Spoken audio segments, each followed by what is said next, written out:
welcome to Overtime Hockey Talk. My name is Mark Paul, my co-host Justin Baker, joining me for not really the end of free agency, but definitely the end of the craziness.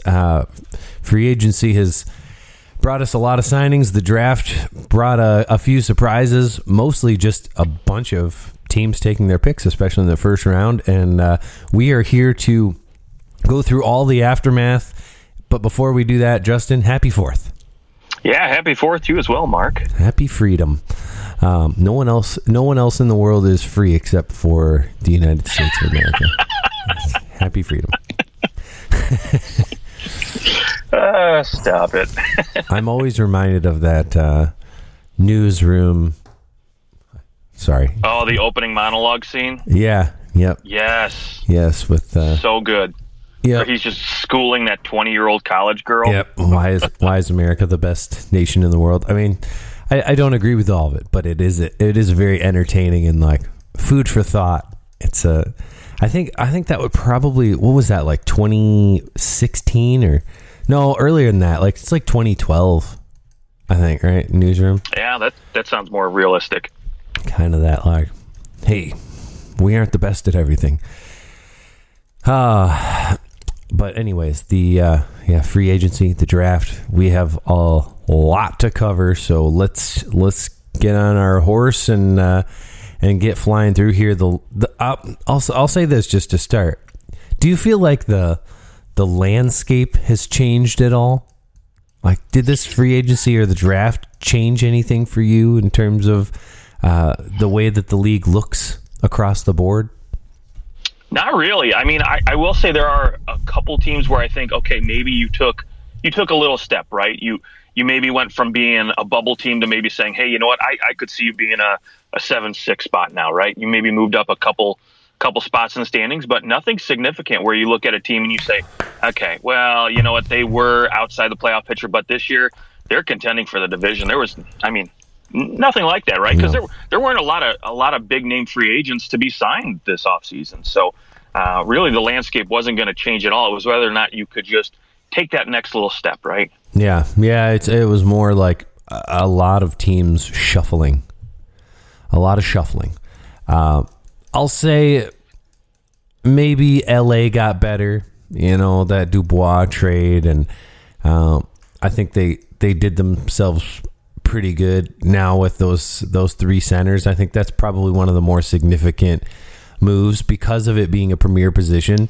Now you've got Kopitar and Deneau and Dubois up the middle. Very few teams can boast such a 1-2-3 punch down the middle. So they definitely help themselves there. But, a team's adding a little bit of depth and some unusual signings for me for some guys where you're like, oh, I thought you liked to win. I thought he'd like to win. we'll get to those. Let's start with Timo Meier, since that was I think the biggest deal made since we last spoke, and that is an 8-year deal with an 8.8 AAV. Timo Meier is a Devil. He will be for basically the rest of the good part of his career. Do you like this deal for the Devils, especially given that Timo Meier maybe wasn't quite as good as some people had hoped walking into New Jersey? Yeah, I don't hate the deal, but I don't love it either, right? So obviously with a guy like Timo Meier, I feel like, okay, cool, you're getting a 40 goal scorer from last season, but now you give him a full entire off season, a full, hopefully regular season and training camp to really, mesh with these guys, right? You're playing with some elite talent up. That top six is going to look really dirty in New Jersey. And so now when you give him a whole entire off season and regular season to acclimate himself, right? Because in the playoffs, he looked meh, right? He created a lot of opportunities, but never really finished. And so now maybe you can create that little chemistry so you can finish and you can, I guess, like I said, put the puck in the back of the net. And so hopefully it'll be worth it. And the one thing to point out, though, and it is maybe, I don't know if New Jersey did this on purpose, but the first year of his contract, there's no movement clauses at all versus the last 7 years of the deal where there are, modified or full no moves. So, maybe they're looking at this like, okay, cool. We're going to find out really quick if he's going to mesh with our top six. Because if not, we're going to move him really quick. Right. I don't know if maybe that was their mindset, but you got to wonder. Yeah. And a lot of bonuses right up front, right? $6 million signing bonus right off the hitch. And he's going to get $12 million this year. And it's a very front loaded deal. Obviously, towards the end of this deal, it becomes about $7.2 million per season. But yeah, it is an interesting note, that he doesn't have a no movement clause. It would be really tough to move him at like the deadline or something like that. That would be a virtually impossible move unless you moved him to a team that was just a bottom feeder with a lot of cap space. But yeah, I think he'll be okay. When you think about like Jonathan Huberdeau, do we think he's going to be a 40-point player again? No, absolutely not. He'll have a much better season this year. It is probably more often than not you see a guy walk into a situation on trade deadline day, and it does take a little while for them to find themselves. Occasionally you hit the right guy in the right situation with the right players, and it all works out. But I think that it's trade deadline day can often be a fool's gold kind of pursuit, because taking that small sample size and going, oh, see, it didn't work, or oh, see, it's going to work. It's not always the case. I would say that's when you look at the Leafs and Ryan O'Reilly, I think everyone would say, hey, it was a fit. Like the fit worked really well for the time that he was there. I mean, he put up almost a point per game in the regular season when he was healthy. He had a really good playoff. I think you'd say, yeah, it fit for those 3 months that it worked out. I actually look at that and go, I think that's almost like a fool's gold kind of thing too, where they didn't end up signing him. But I think that was a good thing, because I think that he potentially over the long run wouldn't have been put up those same kind of numbers over the course of the next 4 years. Whereas I think Timo Meier will put up 70 to 80 points a year, at least for the first half of that deal. And I think that if you're in New Jersey, that's what you're looking at. You're looking at like the next 5 years, hoping that one of those 5 years you can win a cup. Right. Yeah, absolutely. And I mean, another prime example of that is Tyler Bertuzzi, right? You talked about just being a perfect fit, right? And I think a lot of times when it comes to the trade deadline, I think really where the gold is typically found is in the bottom six, where you get those depth guys that can just slide in, fill in well, and maybe just elevate your bottom six, your third pairing defense just a little bit more, right? It's very rare where you get these high-end talent guys like Timo Meier come in, they slide right in and fit just perfect and meld with your other top guys, because there's a lot of different egos. There's a lot of guys that say, I want the puck, right? And so now you have to find your place in the pecking order, basically. Yeah, and there's a power play that has been established up to that point, and so then you're kind of coming in and disrupting that, and that can be a difficult place to be. So there's a lot of factors there, but I think Timo Meier, ultimately, you signed, like, it's fair to say that basically one of the best free agents that they could have signed. They were able to get. I know he was an RFA. He could have stayed there for another year, but they lock him up long term, and you probably weren't going to go out and sign anyone better. So I like the move. I think that he's a great. I'll say he's like not at all the same type of player, but I look at the Pittsburgh Penguins and like maybe what they kind of needed to add to get themselves over the hump. I mean, not the first time they won the cup, but that's those second cups, the second back-to-backers.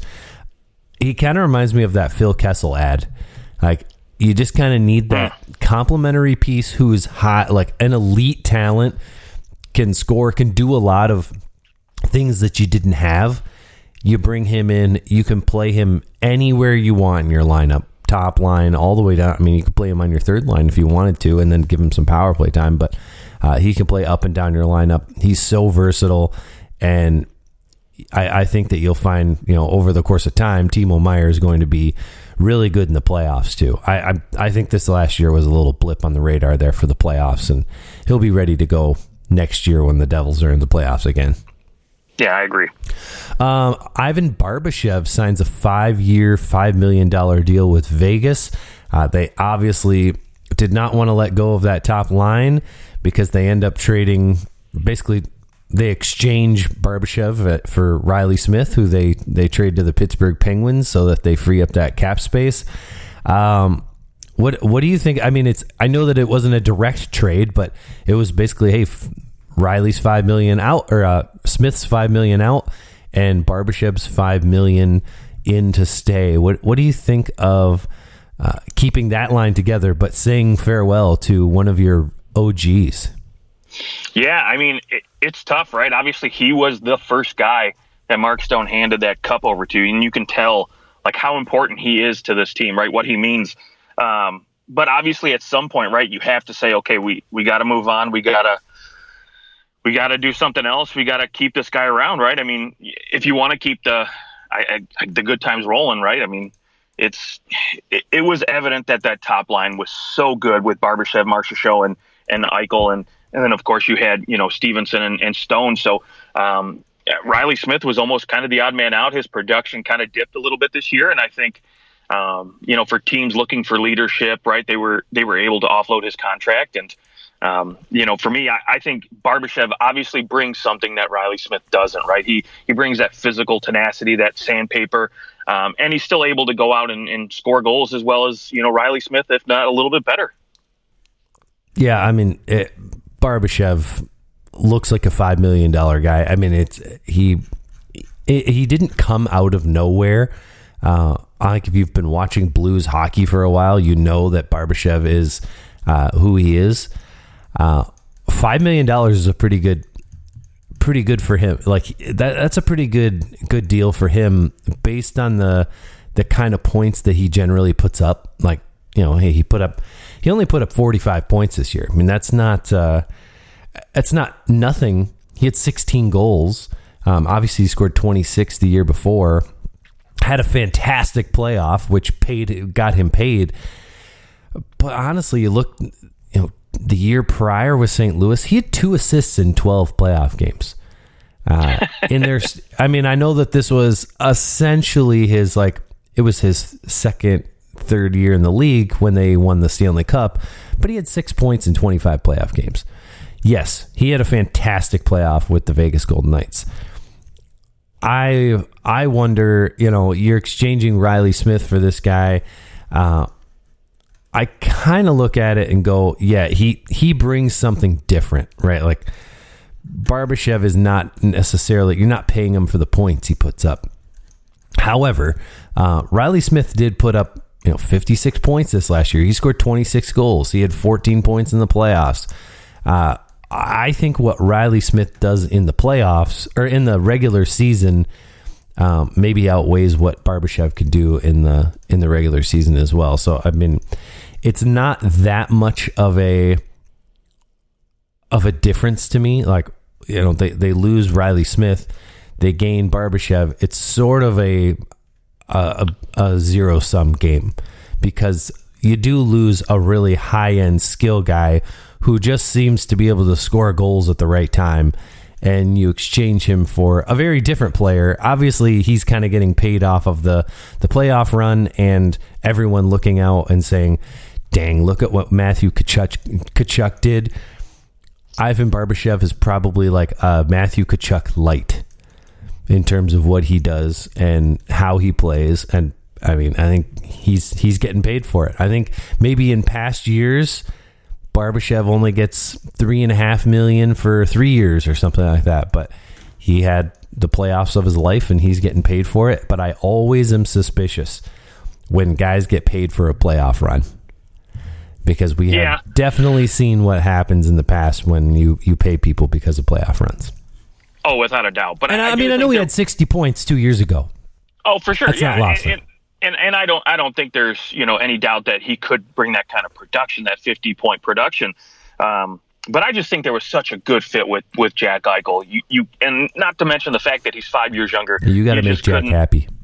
Yeah, you got to keep Jack happy. So I think this was just such a good fit that, obviously it just made sense, right? Yep, absolutely. And Pittsburgh gets Riley Smith, who, Smith has shown over the course of his career that he can play with practically anyone and still produce. So I think that the Penguins acquire somebody, he's got 1 year left on his deal. So somebody who maybe can come in and play with Crosby or Malkin, that's always a boost. Essentially replaces Jason Zucker, who they lose in free agency. Maybe that Ross Colton deal to Colorado for a second round pick kind of slid underneath the radar. Ross Colton going to the Colorado Avalanche. He's always been a solid bottom, like you said, bottom six guy.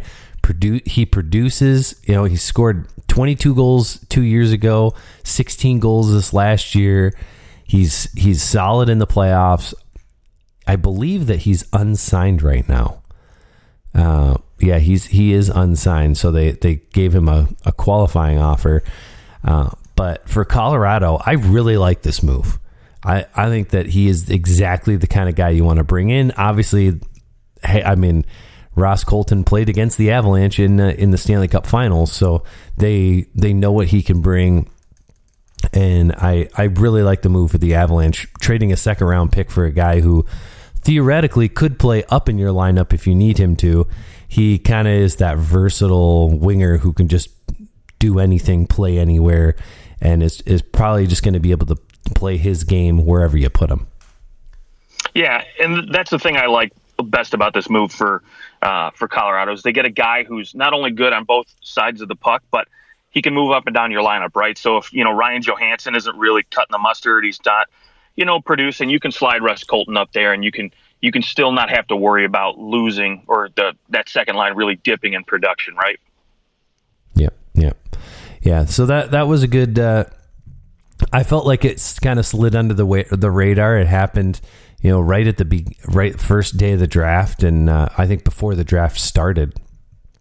So it was just kind of got glossed over. But it's a really nice move for Colorado, who has an abundance of cap space with Gabriel Landeskog not coming back this next year due to that knee injury.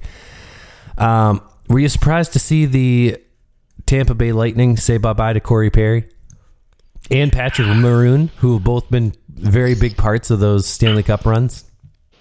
Not surprised. I mean, Patty Maroon, I'm actually kind of surprised that they had to retain any kind of salary, as minimal as his contract was. But I know, $200,000. It's right. Minnesota's just so up against it, right? I know. Honestly, I just think this is purely like, hey, you know what?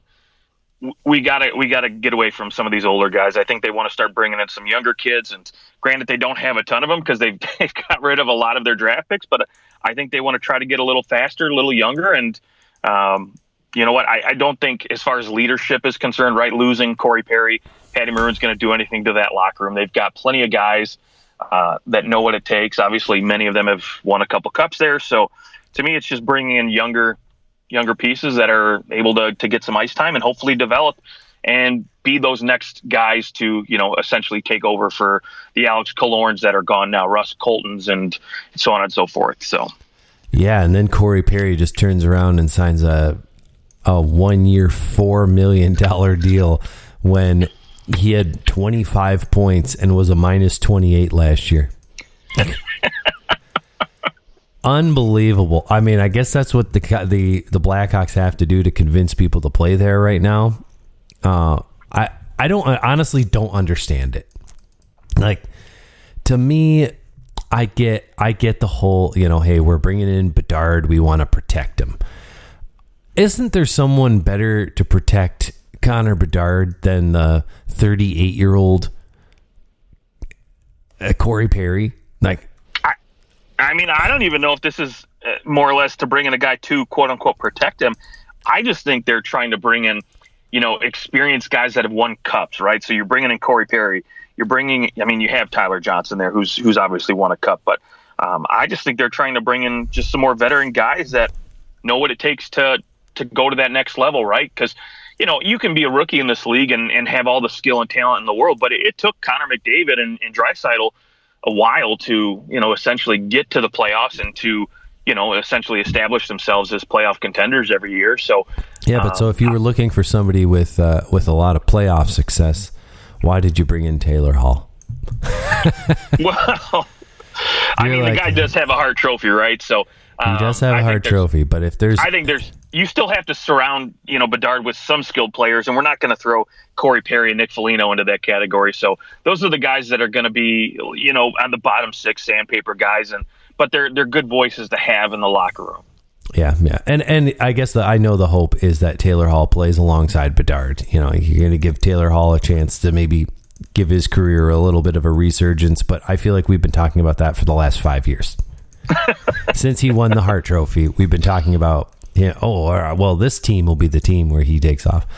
I felt bad when he went to Boston because it was one thing to be in Arizona. I knew he was going to, the numbers would dip a little bit because he had no one to pass the puck to, but man, I felt bad when he went to Boston even more than Arizona because their style of play, I just knew he doesn't fit that. And then, of course, after last year, we saw him get relegated to the third line duty, and I'm like, well, that's it. Taylor Hall's probably going to go soon. Yep, and that he did. It'll be. I'm not that I think Chicago's going to win anything, but Chicago has become watchable. Like, hey, if there's a game with Chicago on, I'm definitely going to watch. I mean, just for the Bedard sake, but they at least have a team that is worthy of me spending my time taking a gander at, and they'll hopefully have some highlights out there too. But Chicago has done enough to make themselves interesting again, but I still think they're going to be god awful. But maybe more offensive. They might be bad, but also have a much better offense. Which I'm okay with a bad team who scores a lot of goals, but just lets in a lot of goals too. It's those teams that are bad that just can't score anything. They're going to let in a lot of goals. I mean, no offense to Peter Mrazek, but if that's who you're relying on, it's not going to go well. No. All right. I guess the next pretty significant signing, we've got a couple. David Kampf with the Leafs, a 4-year to 2.4 AAV. I think that one's just, he's a third, like kind of that third line center. You're paying him quite a bit, but he basically does everything except for actually put the puck in the net. So maybe a slight overpayment for a guy who does that, but probably a Brad Treliving type of guy when all is said and done. So definitely maybe an overpayment on the years, but I think at this point, I think we're all on the page of the cap is going to go up. And a lot of these free agents recognize that the cap is going to go up next year. So if you're going to sign any kind of deal longer than 3 years or 2 years, you are looking out into a world where the cap is probably $6 to $8 million more than what it is now in the next 2 or 3 years. So that percentage is going to change pretty drastically over the next couple years. Aiden Hill signs a 2-year 4.9 on the AAV with the Vegas Golden Knights. Any surprise? Do you think that he can keep doing what he's doing in Vegas, or was this just a miracle playoff run? The old oh gosh, why can't I'm blanking on the Chicago's goalie in 2009 when they first won. Antti Niemi? Niemi. I was like, it's not Nieto. Yes, Antti Niemi. Are we looking at a Niemi situation, or is this, you think he's the real deal? No, I think he's a quality goaltender. Now, do I think he's a number 1A? No. I think he's going to be a goaltender that can go 50-50 with a guy during the regular season, and then you can lean on him during the playoffs. I mean, obviously, I don't think he's going to put up these numbers again in the playoffs, right? A .932 save percentage. I just don't think it's there. But you look at his time in Arizona, he's put up good numbers for a team that was just terrible defensively, but he was only topping off at 19, 20 games there between Arizona and his time in San Jose. So I do think if you can limit his ice time to maybe 40, 45 games a year, I think you're going to get good value out of him now.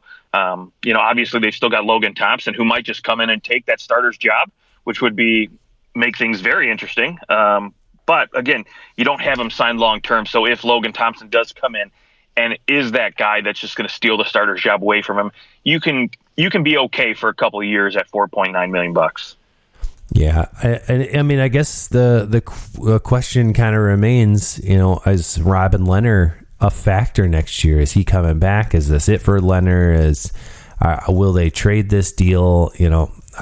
I don't think it makes sense to trade it if he's hurt, obviously, but he's a $5 million cap hit, and if he comes back healthy, that's gonna be a big hit against your cap, not something that you can afford. So he'll have to go somewhere else, or you have to figure out something with your goaltending. So that's a big. I guess the elephant in the room is, what do you do with Robin Leonard, who also is facing all these like fraud charges from creditors. I don't know if you've seen that supposedly he committed fraud against some of his creditors. I don't know what it all entails, but he is being accused of some pretty big things. So I don't know what that means for him. Usually they just work it out and he'll just give a whole bunch of money to somebody and avoid any penalty. But it'd be interesting to see where he goes, because, last we left him, he was still a very good goalie before he got hurt. So it will be, I guess, on Vegas to figure out what's going on there. And as of a month ago, they actually said, we're not really sure where he's at with his rehab. So there's probably been very little communication with Robin Leonard if they don't know where he's at with that. Yeah, they've been busy with some other things, I'm sure. So we'll see. But I got to think that the expectation is he's not going to be ready to start the season. But, again, who knows if he's even going to play next year, right? You talk about his issues with creditors. And while I agree with you, I don't think there'll end up being any jail time. It'll probably be just fines and community service if he does, get prosecuted or anything like that happens. So, what do you think of the very first signing on July 1st? And that was James Van Riemsdyk to the Boston Bruins. 1 year, $1 million deal. One of the, I guess, more important $1 million deals that were signed out there on the first. Yeah, I like this move for Boston because obviously, with losing Taylor Hall, with losing, we still don't know what's going on with Patrice Bergeron and David Krejci, but we know that Don Sweeney has said we are operating as if Krejci and Bergeron are not coming back. Right. Doesn't mean they won't, but that's how they're operating. Exactly. And I think, again, they were trying to nag Tyler Bertuzzi. They were trying to keep him around. But, ultimately losing out on him, JVR, I think, is going to be a good complementary piece for your bottom six. A guy who's maybe not the fastest skater in the world, but still has good hands. He can still play in front of the net. So you could potentially have a guy who can sit on your second power play unit, play that net front presence, and still chip in a few goals. I think he still could be good for 15 to 20 goals on a team that, again, maybe lacks some center depth now. But, again, I still think JVR can bring enough to the table, especially at $1 million. I think it's a good value contract. If Bergeron and Krejci don't come back, is Boston even a playoff team? Oh, I think they're a bubble team at that point because obviously they brought in what? They brought in Lucic. They bring in Morgan Geekie. They bring in Kevin Shattenkirk. It's not as if they went out and really did anything to change their fortunes. This whole, we're operating like they're not coming back. Well, you certainly aren't spending like they're coming back, and not that they can't. I know their defense is still fantastic. They still have one of the best defenses in the NHL, but their center depth is just gone. They look like the Nashville Predators. Yeah, and that's the thing, right? So now instead of outscoring teams, because they were one of the best scoring teams in the league last year, I think now instead of outscoring teams, you're going to have to rely. And, again, this is going to come down to Jim Montgomery putting together a system that's going to be so defensively focused because, again, you have great defense and you have the best goaltending tandem in the NHL, assuming you keep both of these guys. And you just have the Vezina Trophy winner. No big deal. Right, no big deal. So, yeah, they're going to have to win games 2-1 versus, winning 5-2 now. So, all right. Yeah, I think the Bruins are in tough in this division. It is a darn good division. I don't think that – Toronto's not going away. Tampa's not going away at this stage in the game. I think everybody got better except for Boston in this division, in my opinion. 100%. Yeah, 100%. Florida's better. I think that even Detroit is in a better position, and I think that even without doing a whole lot in free agency for Detroit, I think that their young kids are just going to continue to improve. Buffalo, I got to think that Buffalo's there this year. Buffalo was knocking on the door. They were 1 point out of the playoffs. They very easily could have made the playoffs this last year. I think that Buffalo, from a defensive standpoint, they allowed 300 goals. The Sabres did, which is third most in the Eastern Conference, only to Columbus and Montreal to have more goals scored against them. I think that number's coming way down. I like the signing of Eric Johnson to the Buffalo Sabres.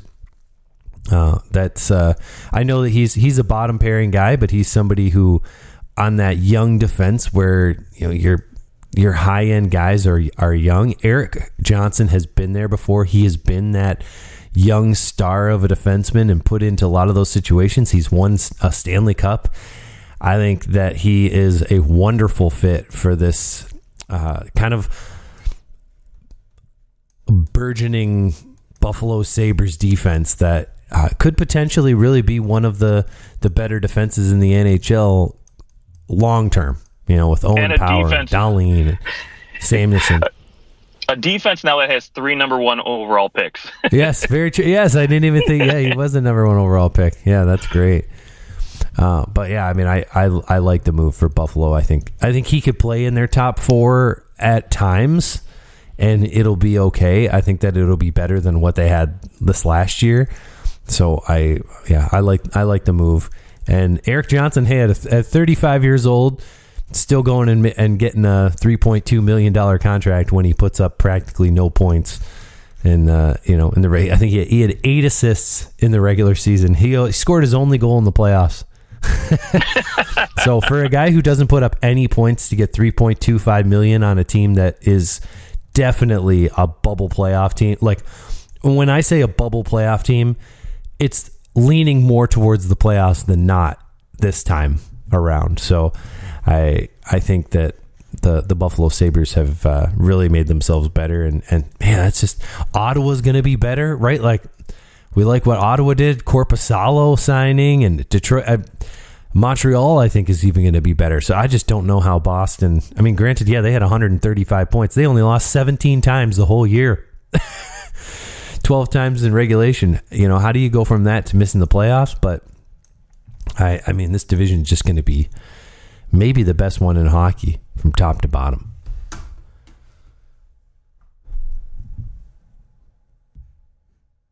All right. All right. Let's see. Which signing do we want to go to next? And there's Max Pacioretty to the Washington Capitals. 1 year. I think that's a 1 year, $4 million. So it's $2 million with $2 million in bonuses. Okay, I'm looking at it and was like, that just doesn't look right. Yes, $1 million with $2 million in bonuses. There you go. What do you think of the fit for this one? Well, I think it kind of, to me, screams a little desperation. I do think, Max Pacioretty probably could have got $2 million anywhere, right? Sure. But maybe I think the kicker was the performance bonuses that Washington was able to throw in there, because I don't know, all the cap logistics, but maybe they can, defer that to next year with like Boston did with Bergeron and stuff. Yeah, bonuses always go to the following year.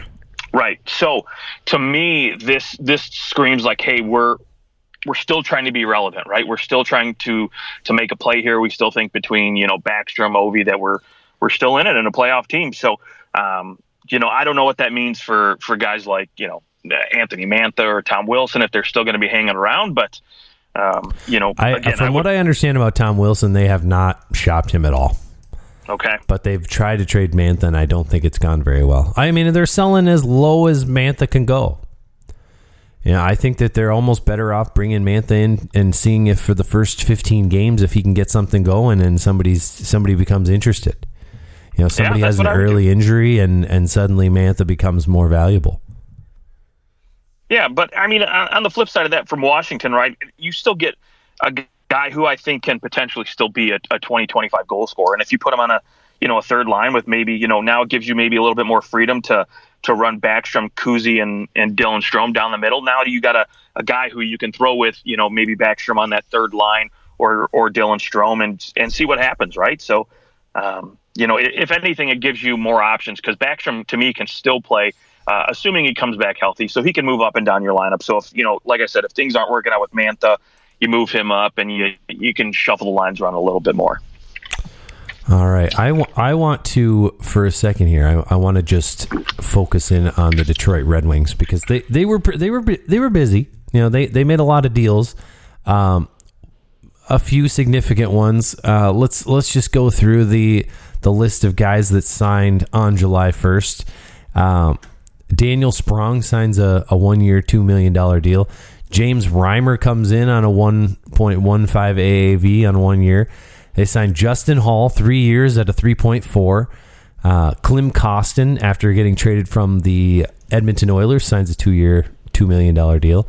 The Red Wings get Alex Lyon, who was an absolute force down the stretch in the regular season for the Florida Panthers, got them into the playoffs, and then Bobrovsky took over after a couple of games. JT Compher, 5-year, $5.1 million. Shane Gostisbehere, one year at 4.1, and then Christian Fischer at 1 year, 1.1. What do you think of the totality of what Yzerman did on July 1st?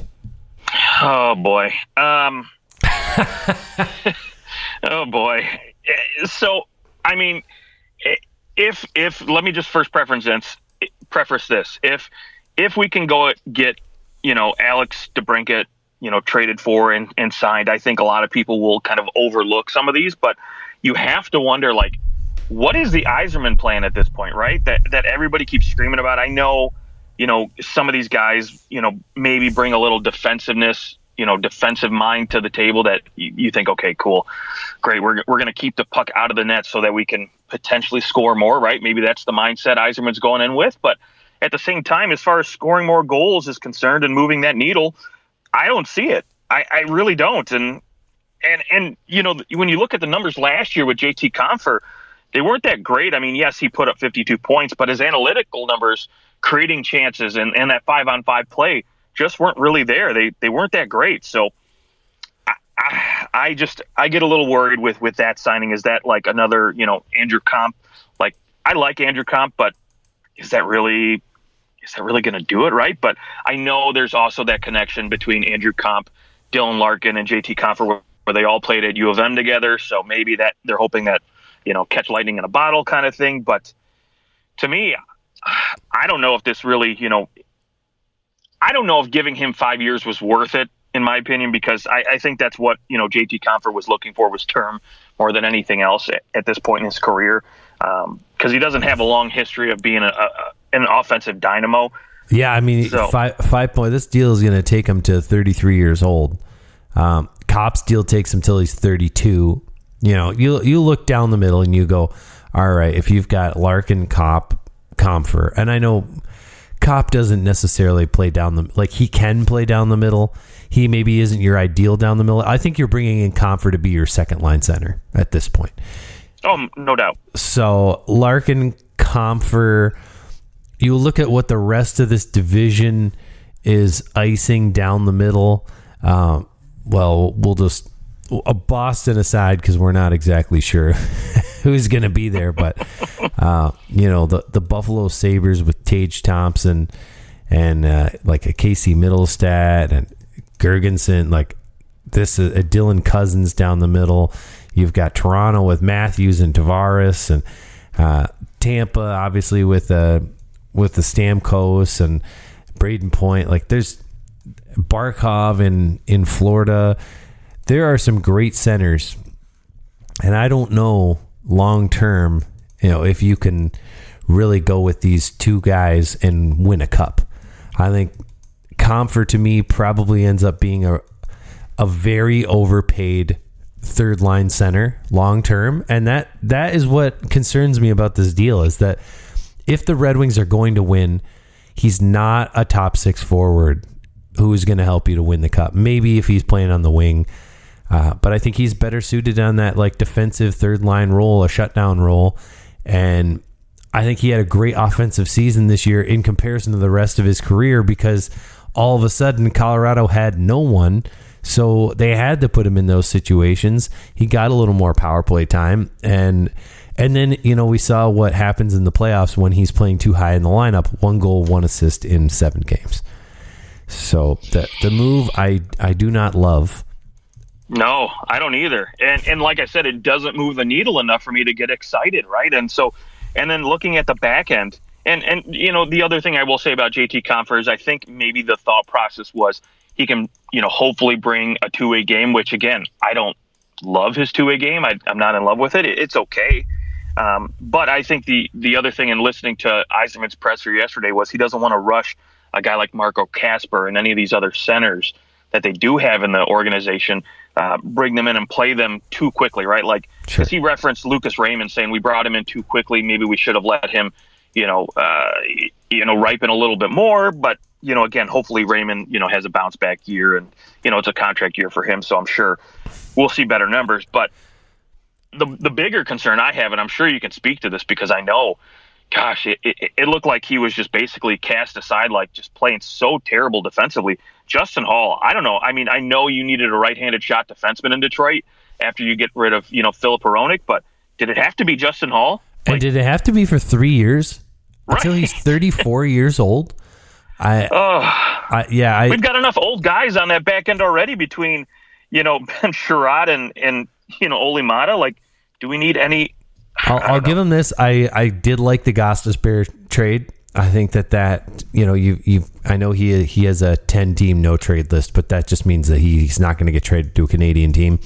I think that if you're not in the playoff position, I think Gostisbehere will still bring you in a little bit of a return.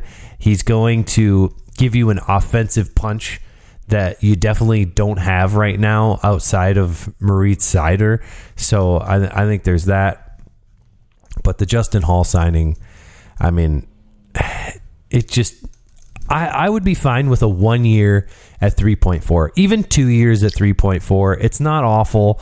But I'm looking at the Red Wings progression here, and you've got to think that by 25, 26, in 3 years, you're looking at a team that is going to want to be at least hey, we're in the playoffs. Like, we're going to be making the playoffs, and that is our absolute expectation. And now we're going to start winning rounds. Like, by that point, that better be where you're at. Otherwise, this is an utter failure. And do you want 34-year-old Justin Hall there at that time?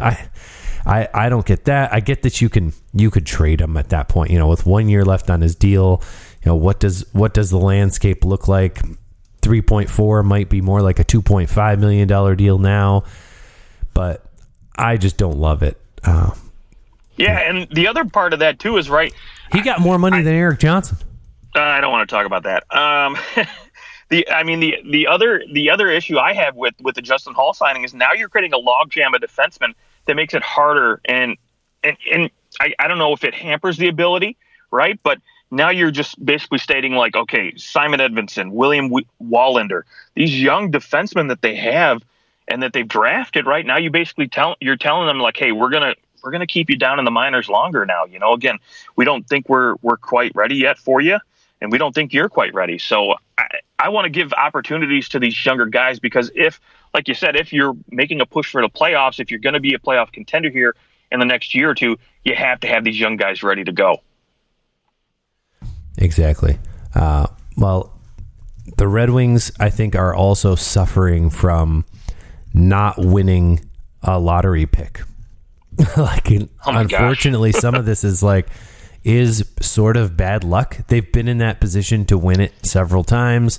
They haven't, and they're left with still high draft picks, but those high draft picks haven't been as quick to the draw, other than Sider, who obviously was a fantastic pick. But that definitely hurts. You don't look at their forward group and go, wow, they have this superstar coming. I mean, maybe Marco Kasper is that. I tend to think that Marco Kasper is probably more likely to be a very good second line center. Maybe. Agreed. I don't know that I see him being that. Maybe he could end up, at 26 being pretty close to where Larkin is at, where, hey, Larkin he's a good number one center in this league. He's not a superstar, but he is a star, and he's good. And if you had a Larkin Kasper 1-2 punch, that'd be great. But the problem is, by the time Kasper gets to the point where Larkin is now, Larkin is going to be old. Right. It did take Larkin a little bit of time to ripen. He had a really great rookie season. He kind of had some bumps along the way, though, and he's kind of found himself and really has developed into one of the, I'll say, the more competitive number one centers in the league. He just competes, and guys love him. I would say that if there's a comp on a much lighter level, he reminds me of how guys see Sidney Crosby in the locker room. Guys just love him. They compete for him. They're willing to battle for him. And I hope that he gets the opportunity to lead a playoff team, because I think that he'll be really great at it. All right. Well, I guess I'll say I'm sorry that that the Red Wings didn't have a more exciting showing on July 1st. Maybe overspent. I don't know. I'm wondering if Yzerman is getting some pressure from the top to go out and try and bring in some bigger name players. Well, I did read a report this morning that apparently they're still in on Alex DeBrincat. There's 3 teams in on him. I guess what I hear, it's still Anaheim and I think Lou Lamoriello's Islanders too. So they're trying to get something done, right? And obviously I think there's a lot of pressure from DeBrincat's agent to get something done, but I think Ottawa's being a little bit more patient to try to get the return that they want. So we'll see if that happens, right? I don't think Detroit, is going to try to. I think they would like to avoid dealing a first rounder, but they do have 2 next year, so probably wouldn't hurt if they. You're going to have to deal a first round pick if you're trading for Alex DeBrincat. I don't think. Yeah, I think so too. But especially since he fetched 2 just a year ago. So yeah, I know. I think the Red Wings need something like that. They need a splash. They need a big time goal scorer, somebody who can come in and like I said, push the needle, right? Because they didn't get it in free agency, and I didn't think they were going to get it in free agency either, because there weren't really a lot of guys, in my opinion, that could move the needle, really quickly. Maybe a Tarasenko could come in, and help out with that, but again, I didn't really think he was going to go to a team like Detroit anyway. So we'll see. Yeah, if I'm Yzerman and I'm in on DeBrincat, I'm going hard after DeBrincat. If I don't get him, I'll tell you who I'm trying to make a deal for is William Nylander. I'm going all in to try to bring Nylander to Detroit. But I do think Nylander's probably going to cost you more money or cost you more assets. Going to cost you. He's probably going to be around the 10 mark. He's going to be around that Johnny Gaudreau deal. Oh, absolutely. Maybe 9.5, but yeah, I guess the problem for Detroit is going to be, who do you want to give up for Nylander? Who would Toronto take for Nylander on your team? Because Toronto's trying to be good now, so they're going to want somebody who can at least fill the role and they see has potential to do something. And I don't know that the Red Wings have that guy. Well, I think they have good assets, younger assets. Unless you want to trade Lucas Raymond. Well, that's the thing. I think that's where you start if you're Toronto, but I don't think, Yzerman's going to be willing to give up on him or give him up, right? So maybe you look at a guy like Robbie Fabry or, would you be willing to take on an Andrew Kopp, right? A guy who can play top 6 minutes? I don't know. I think that would be William Nylander is top 25 players in the NHL. Well, you're not going to get that back no matter what. As far as point production goes. So you're looking at first round picks. You're looking at, you're going to want some young star. I mean, I think that it probably all for the Wings, it starts with Lucas Raymond. And I don't know that they could make that deal without Raymond being a part of it. Would you do that? Yeah, I probably would. I mean, really, if you want to push the needle, right? I think Nylander obviously is a star player in this league, and Lucas Raymond's just not there yet, right? And it's whether or not you think he's going to get there, but how quickly is the bigger question, right? So, if you truly believe Raymond's going to be, a 30 goal scorer, a 80-point player, it's just a matter of how quickly do you think he's going to get there. Well, yeah, you'd be exchanging one for the other. It's just one is here now. Right, that's the thing. And if has you're the done Wings, right, and that's the thing. If you're the Wings, you want to get in the playoffs now. You want to make that push. So I think I would be okay with Lucas Raymond being a part of that deal, although I would try to dangle maybe Marco Kasper or another high-end prospect ahead of him, but that's just me. So yeah, I think if I was the Leafs and I'm looking at that and I go, okay, well, if Kasper's on the board, for a Nylander, you probably are also you're probably doing some other roster player, and Absolutely. You're also doing a first round pick and maybe even a second round pick in that deal. I think it's doable.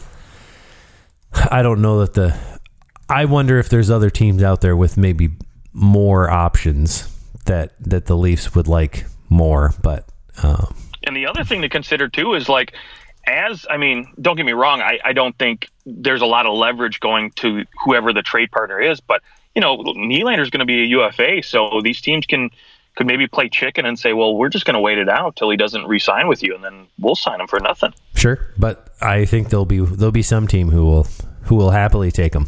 Oh, absolutely. And sign him to an 8-year deal instead of a 7, and that probably helps the cap hit a little bit. If they can get him to that 8-year, you can spread it out a little bit more. But I'm hopeful that maybe he re-signs in Toronto. I think that it's the best for both the player and the team. For Nylander to come back at like an 8.5, maybe a 9 mil, and you kind of figure it out long term. Next year you trade Tavares, or you do something with that deal. There are things you can do, I think. But I think you look at Tavares, you look at Nylander. Who do you want for the next 8 years? I want Nylander. I'll take him at $9 million a season for the next 8 years. I mean, he's fantastic. He's been very good. He's been one of their better playoff performers too. I don't think you can replace him very easily. I think he's a great fit, and I'd hate to see him go. But but at the same time, maybe a shakeup is what they need, and he's the most obvious candidate. You could go both ways with it, but I think ultimately you're losing a good player, and you're not going to get a really good player back. So you're not going to get a player of equal value back for him. Nope. Okay, let's talk about this Pittsburgh Penguins goaltending situation after signing Tristan Jarry to a 5-year, $5.375 on the AAV. The 28-year-old who has struggled with injuries gets a monster 5-year deal. What do you think about Kyle Dubas's first contract to a goaltender?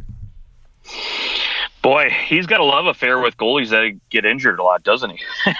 That's so true. I didn't even think about that. That is really funny. That was the first thing I thought of with this. I'm like, okay, Jarry's got an injury history, but so did, again, Matt Murray, Samsonov. Mrazek. Yeah, I'm like, okay, well, all that aside, Anderson. You're right.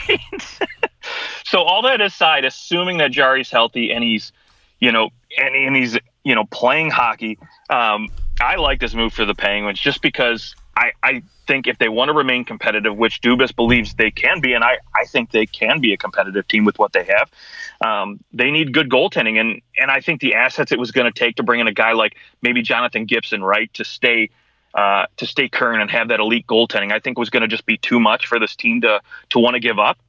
And to me, you get a goaltender who's proven that he can win a cup, who's had some good years, and maybe he had a little bit of a down year last year, but I still think there's enough there to justify maybe a $5 million cap hit. And maybe the term was a little long for me. Maybe I would have gone maybe 2 or 3 years and said, hey, we'll revisit this when the cap goes up. Maybe you're putting up better numbers. I don't know, but maybe it was more important for Jari to get term, right? Because maybe he thinks with his injury history that he's not going to be. Well, yeah, no kidding, right? Like, yeah.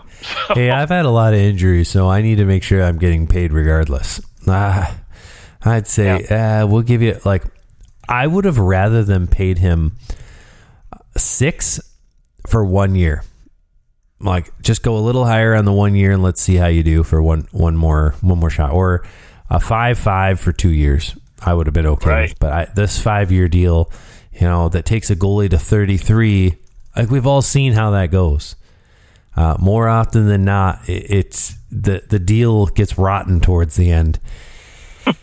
And that worries me. Now, I guess he could be thinking, hey, there's no better goalie out there that we could have signed that's the thing. that would be willing to come here. Obviously, there were some goalies that were, I'd be willing to replace Jari with, but they may have not been willing to go there. And you look at what Jari can offer you. There certainly is. He can be tantalizing. He's good when he's healthy. And it's just, is he going to be healthy at the right time of the year? And I think you really need to think hard about what your goaltending situation looks like around him. I know you've got Casey DeSmith. They did sign Alex Nedeljkovic too, who maybe just, I don't know that it was always fair to look at his performance in Detroit. And, he didn't have a great defense in front of him, and the system didn't really fit him well. Fit him much better in Carolina, where he had a better defensive system in front of him. Pittsburgh, I won't say they have the best defense in the league, but they definitely have a better defense than the Red Wings do. So maybe he can have a little bit of a bounce back. And if they need to go Nedeljkovic at some point because somebody gets hurt, that's not the worst thing. I think you really need to pace Jari. Really need to pace him. He probably should be the Ben Bishop kind of if he were to win the Vezina, he played 28 games and had 16 shutouts. That's the kind of season that Tristan Jari needs to have. Just treat him like he's a freaking glass slipper. Well, I think now, and we looked at Detroit, right, and they signed James Reimer and Alex Lyon. And now you look at, Pittsburgh with their three-headed monster of Jari, DeSmith, and Nedeljkovic. It's becoming more and more important that teams have three good goaltenders. Yeah. Look at Buffalo with Eric Comrie, Devin Levi, and Ukko-Pekka Luukkonen. Yeah, I'm not really sold on their goaltending, but we won't talk about that. Yes, but they are another team who is actively trying to have three goaltenders. Right. Philadelphia, even with Sandstrom, Hart, and Cal Peterson. Now, I'm not convinced that Hart will be there when all is said and done, but there are a lot of teams trying to roll three goaltenders. Yep, absolutely. And I think, again, it comes down to guys like Tristan Jari, who traditionally have played 50, 60 games. Now you look at these guys saying, no, we need them healthy in the playoffs when it matters the most. So we're going to go ahead and give you 45, 50 games at the most, and we're going to roll these other guys out, 15, 20 games a pop and see what happens. Yeah, absolutely.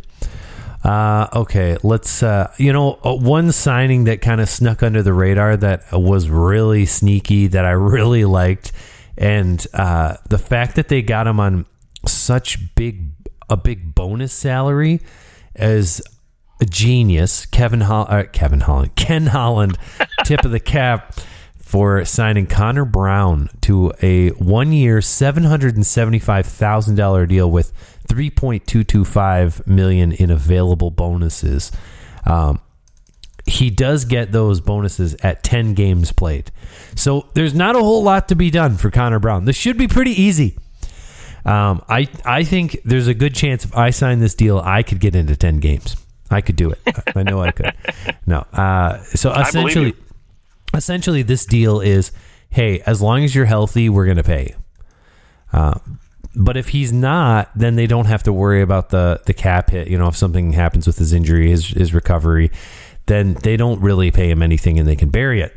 But I love this move for Edmonton because I think Connor Brown just brings exactly what the Edmonton Oilers have been missing.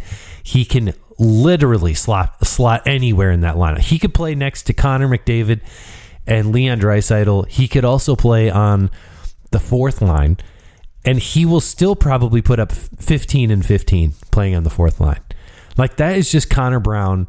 The guy always has found a way to produce. He can kill penalties.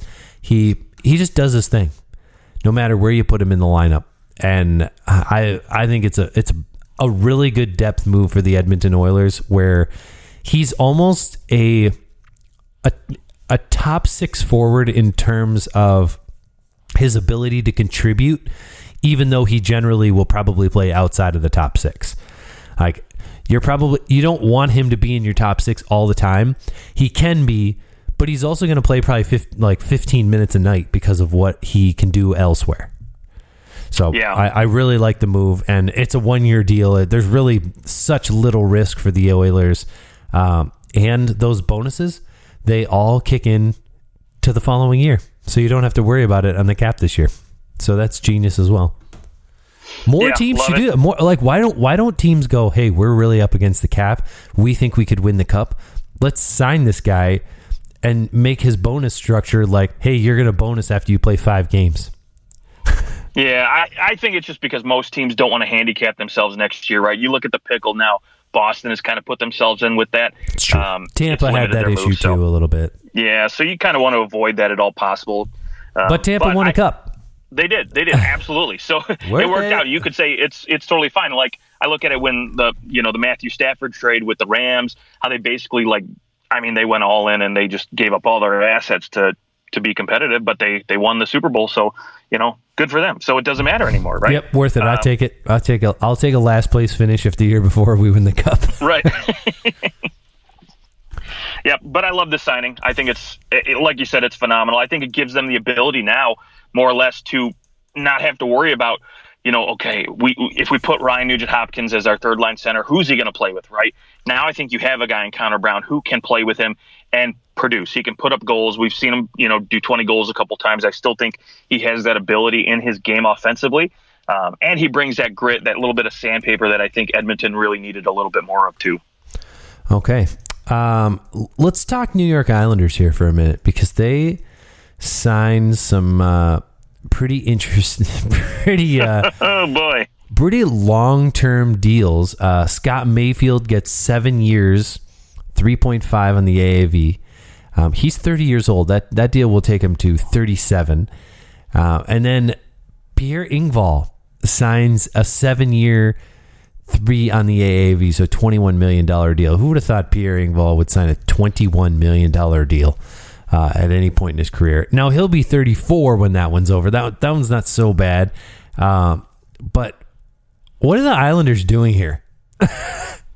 Why did they feel the need to give both these guys 7? Now, like, if these guys were 26, they showed some promise in scoring a lot of goals, or like being core pieces, and they thought, just like Ken Holland thought in 2009, hey, I can sign Franzen to a really long-term deal.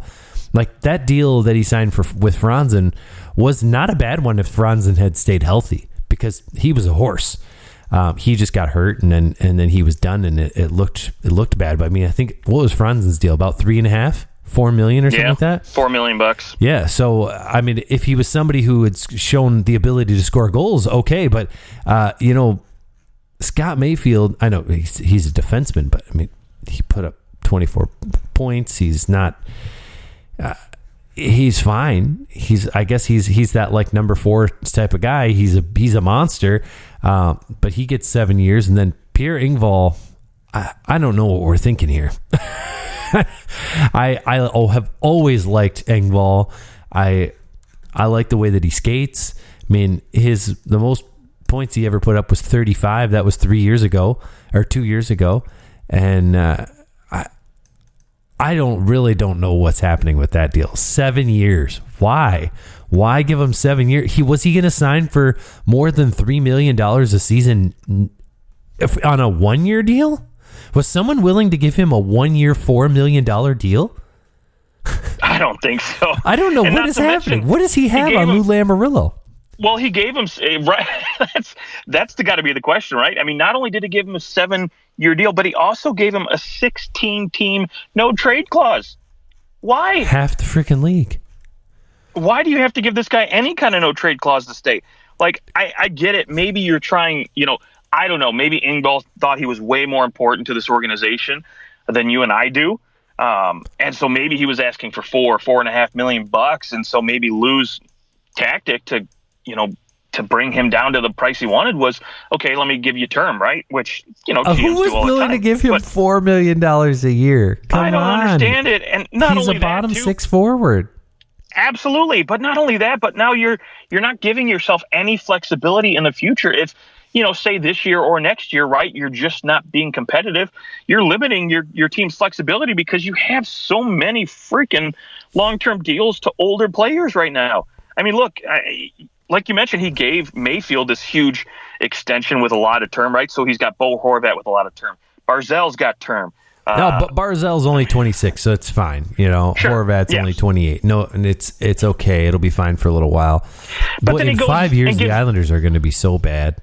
Well, he gave Varlamov 4 years. Like, I understand you want to keep the band together. Like, don't get me wrong, that was a great tandem between Varlamov and Sorokin. But did you have to give him 4 years to do that? Like, maybe 2. Right. I know. I don't. Like, what? You couldn't have found another quality goaltender for 2.75? I mean, hell, you could have gone out and probably got. Does no one want to play for the? Well, apparently these guys want to play for the Islanders until they're 45 years old, because it seemed like everyone, if they would have signed 16-year deals with the Islanders. It doesn't make a lot of sense to me. I totally get signing a longer deal to lower the AAV. I get that. I don't know, especially that Engvall one. I don't know who was willing to pay him. What, maybe 3.5. Okay, 3.5 for 3 years. Maybe somebody out there was willing to do that. But why for 7? Like, this is a $21 million deal. Do we really think that he's going to be in this position? I don't know. That's a strange one to me. Yeah, they have to see this guy as like a 35, 40-point player. I mean, that's now, what they probably think they're getting out of him. I feel like I might have to be looking over my shoulder once I say this.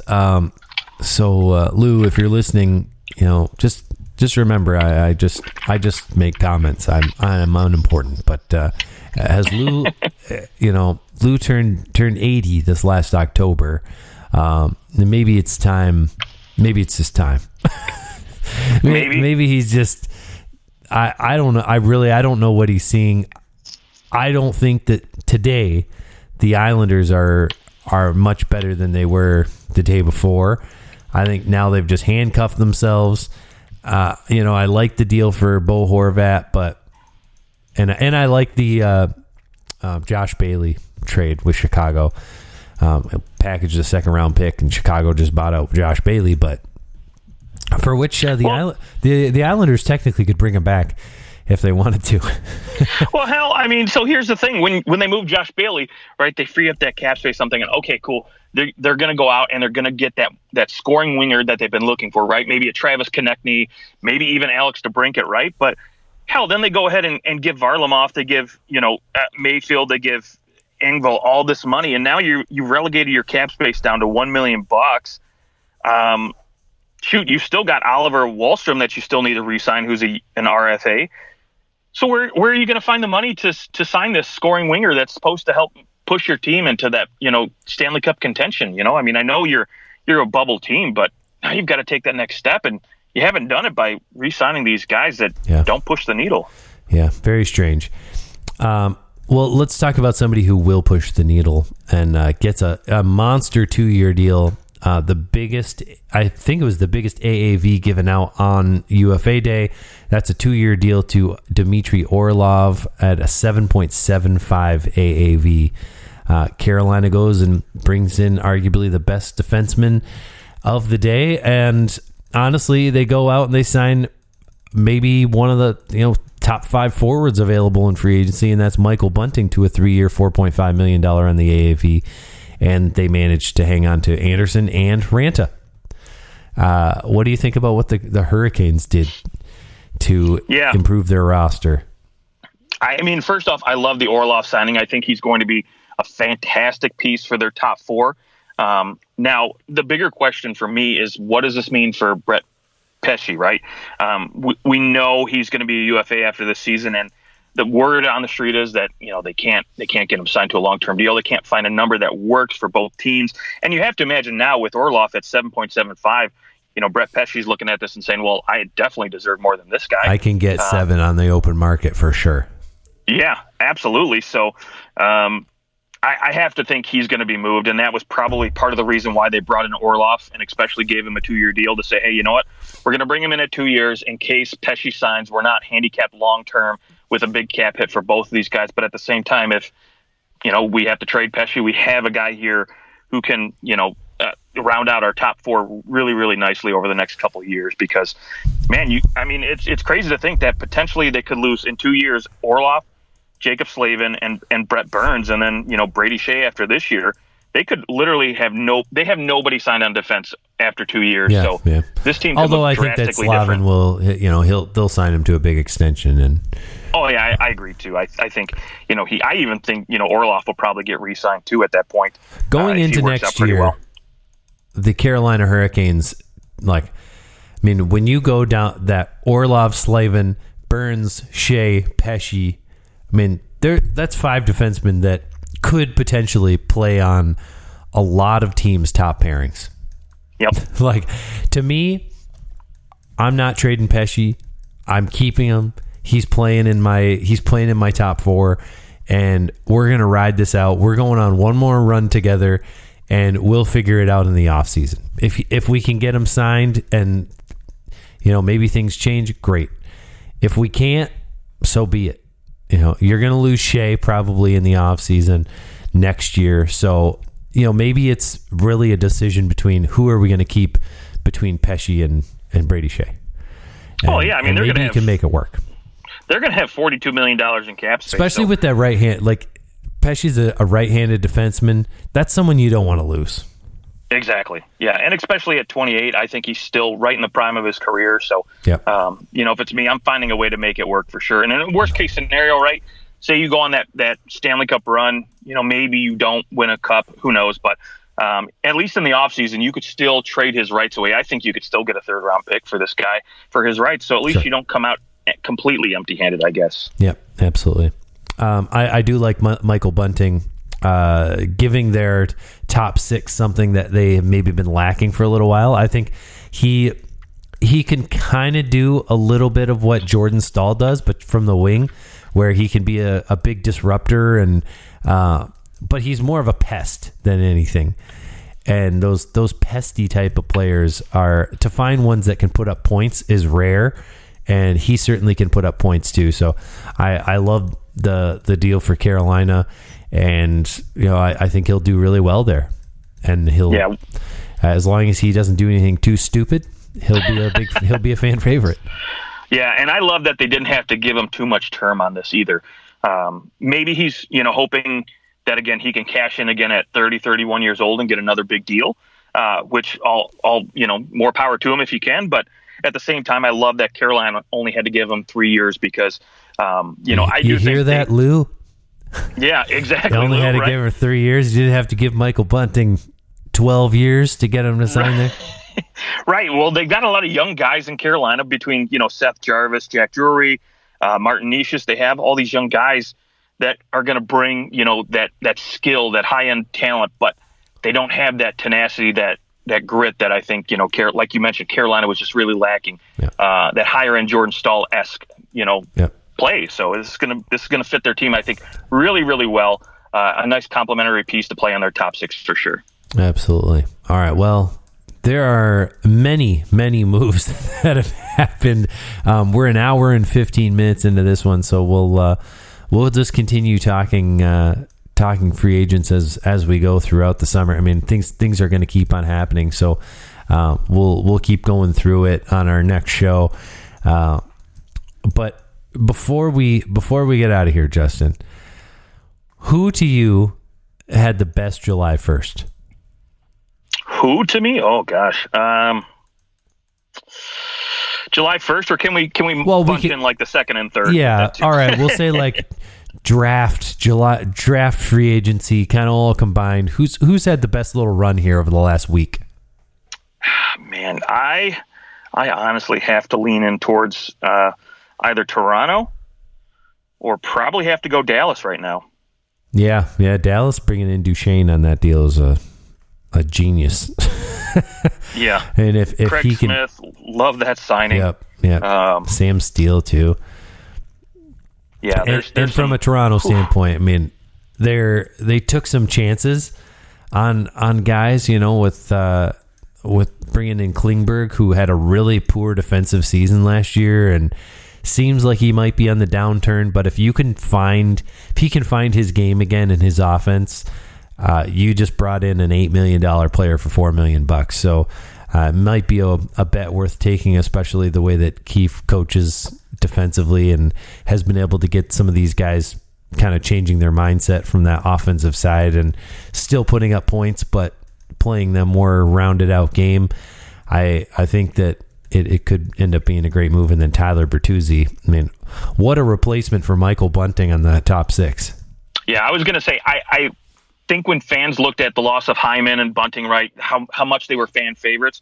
Well, multiply that by 10. I think Bertuzzi's just going to, I mean, he's, to me, is better than all two of those guys. I think if he can be anything like he was with Boston, he's going to fit in like a glove. 70 points?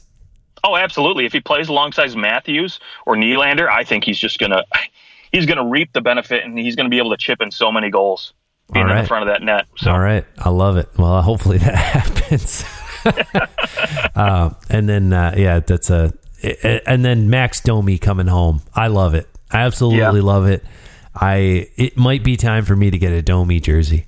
Oh boy, Domi, he's wearing 28. the same number as his dad, so you don't have to really worry about which Domi you're talking about. Exactly. I can go back and I can get a jersey from 1996, and I'll be good to go. That actually was my AIM screen name was Ty Domi 511. Oh gosh, I love it. And I still use that for like the occasional username when I'm like, what do I put? All right, I'll just use my old one, and I'll use Ty Domi 511. And stupid story is that the reason I did 511, I mean, Ty Domi was taken. And the reason I did 511 was because I went to NHL.com and they said that he was 5'11". So I did that. And then after I made the screen name, I thought, there's no way Ty Domi's 5'11". I think he was like 5'9" or 5'10". Was he really? Yeah, he was a little guy. Yeah. If you go, oh my gosh, you go back and go look up a fight between him and like Bob Probert, where Probert's like 6'4". Oh yeah. And Domi is punching. He's punching up. It's like a little kid trying to punch his dad. It looks hilarious. Go. I love it. Go YouTube that for your enjoyment. But all right, that is our show. Happy 4th, and we will. You can find us on Twitter at OT Hockey Talk. We'll keep going through all the free agent signings. We'll get some top 10 lists going here through the summer. And until next time, enjoy that weather. Enjoy, whatever's happening in life, vacations, all those good things. And we'll talk to you guys soon.